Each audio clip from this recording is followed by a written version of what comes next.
আমার ছেলেটা বলতেছে দুষ্টুমি করে এখান থেকে লাফ দিয়ে নামার জন্য। এটা কিন্তু এখানে ভুলেও করা যাবে না।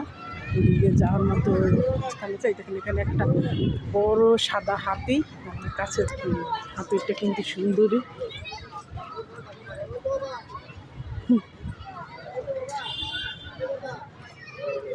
আসলে ভালোই লাগে ঘুরতে।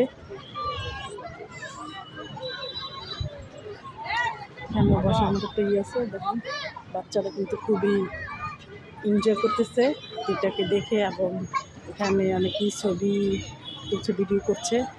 যাই হোক, পরে আবার ওয়াচ টাওয়ারের দিকে যাবো এখন। ওয়াচ টাওয়ার দেখতে হলে সঙ্গেই থাকুন। এসো।